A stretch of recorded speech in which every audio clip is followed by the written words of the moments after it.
Críticas sin spoilers de la película Furiosa de la saga de Mad Max estará a la altura de la anterior. Acompáñame en este video a responder esta pregunta. Película recién estrenada en cines con una duración de 2 horas con 28 minutos, la cual se ubica en el género de la ciencia ficción, la acción y el drama, donde en la sinopsis nos dice que al caer el mundo, la joven Furiosa es arrebatada de un lugar verde con muchas madres y cae en manos de una horda de motociclistas liderada por el señor de la guerra, Dementus, donde se topan con una ciudadela presidida por el inmortal Joe. Mientras los dos tiranos luchan por el dominio, Furiosa debe sobrevivir a muchas pruebas mientras ella reúne los medios para encontrar el camino de vuelta a casa. Y obviamente esta película es una precuela de la película de Mad Max Furia de la Carretera del 2015. Muy bien, dicho esto, empecemos con la crítica. Empezamos con el elenco. En este caso sobresale Chris Hemsworth, el cual interpreta al villano de esta película, Dementus, donde me parece que el actor Chris Hemsworth tiene la mejor actuación de su carrera hasta el momento. Aunque obviamente la verdad no tenía mucha tela de dónde cortar con los otros papeles que había tenido anteriormente. Y aquí sobresale porque obviamente es el actor que tiene más tiempo en pantalla, así como también es el actor con más diálogos en esta película. Así que como ves, si lo ves desde ese punto de vista, amigo, esto resulta un poquito engañoso, pero sí, digamos que le voy a poner palomita. Y la otra actriz que sobresalió en el elenco fue precisamente Anya Taylor-Joy, quien obviamente interpreta a Furiosa, quien me parece que lo hace bastante bien a pesar de tener muy poco tiempo en pantalla y tener muy pocos diálogos. Que aquí yo sé que en esta saga George Miller siempre su protagonista tiene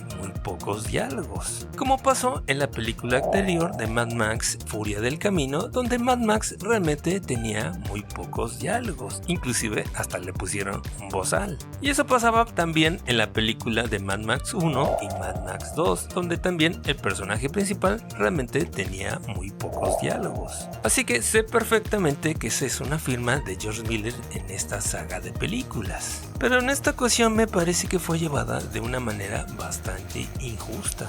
Y a su vez también muy poco equilibrada, porque la primera hora y cuarto le dan el peso de la película a una niña bastante desconocida. Y luego ya a la mitad de la película le das el papel principal a tu actriz Anya Taylor-Joy, quien francamente se las ve bastante duras para ponerse al mismo nivel que la anterior Furiosa, porque me resulta bastante obvio que vas a hacer comparaciones de Anya Taylor-Joy con su Furiosa con la Furiosa anterior de Charlize Theron, independientemente o no si te gustó su actuación. Y creo que eso es algo injusto porque en la película anterior del 2015 francamente Charlize Theron tuvo más tiempo en pantalla y mucho más diálogos. Así que en este caso me parece bastante injusto por parte del director George Miller y escritor también de esta película que ponga a competir a Anya Taylor-Joy contra Charlize Theron y dándole tan siquiera 1 hora y cuarto de película y también con muy pocos diálogos.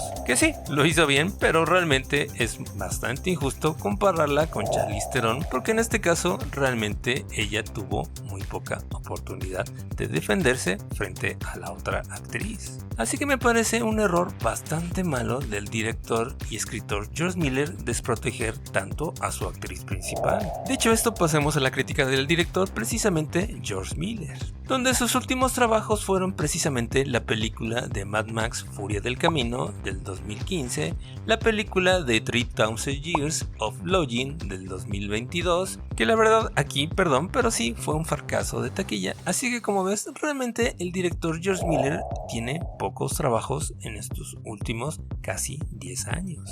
Así que por un lado me parece bien que descanse, pero francamente este es un músculo que se tiene que ejercitar día con día, y si deja de dirigir varios años, obviamente este se atrofia o por lo menos pierde el ritmo. Y en esta película sobre todo se siente esto último, así que no le voy a echar la culpa a George Miller, me parece uno de los mejores directores de la actualidad, pero sí, también en esta película se le ve un poquito ya oxidado. Muy bien, dicho esto, pasemos a la crítica del guión, que obviamente también está el director George Miller como escritor de esta película, además también el escritor Nick Talorius, el cual es el escritor de cabecera de George Miller, que también trabajó en la película de Mad Max Furia del Camino del 2015 y obviamente en esta película de Furiosa de la saga de Mad Max del 2024. Que aquí, como dije anteriormente, volvieron a cometer el mismo error de la película anterior, que en este caso sería callar a su personaje principal. Pero en este caso fue aún peor, dado que se pasaron 1 hora y cuarto sin presentar a la actriz principal,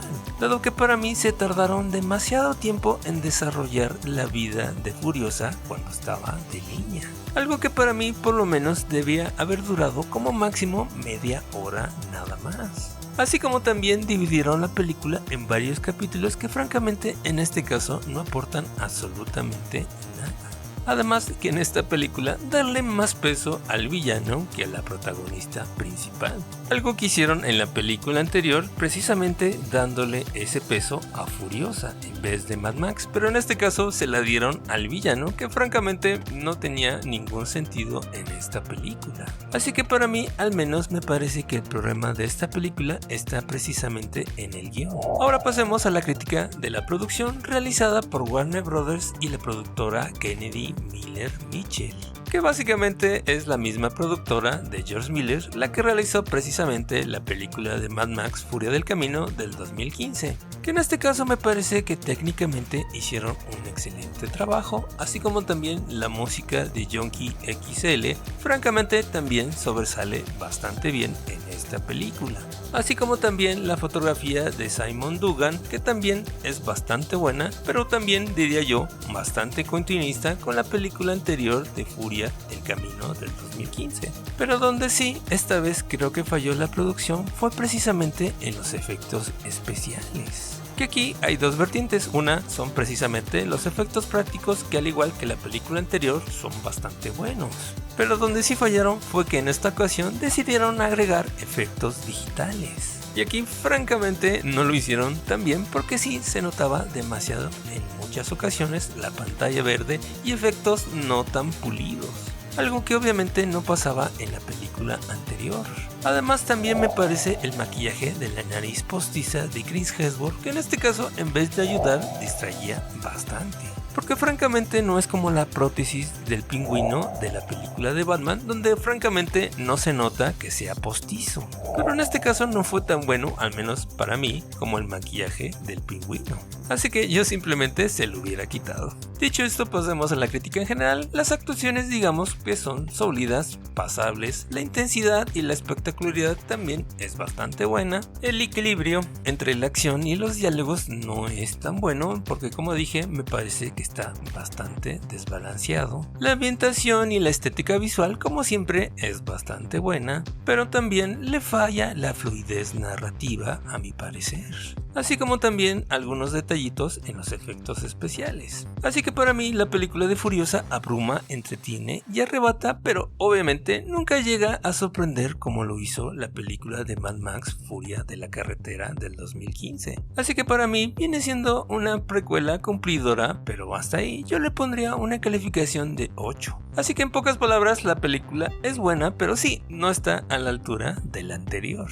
¿O qué piensas tú, amigo? ¿Qué te pareció la película de Furiosa de la saga de Mad Max? Te leo en los comentarios, así como también no te olvides de suscribirte, darle like y compartir con tus amigos, eso nos ayuda mucho a seguir adelante, así como también te recomiendo este video con la crítica sin spoilers de la serie animada Garoden, el camino del lobo solitario, que francamente es una joyita ahí escondida en Netflix.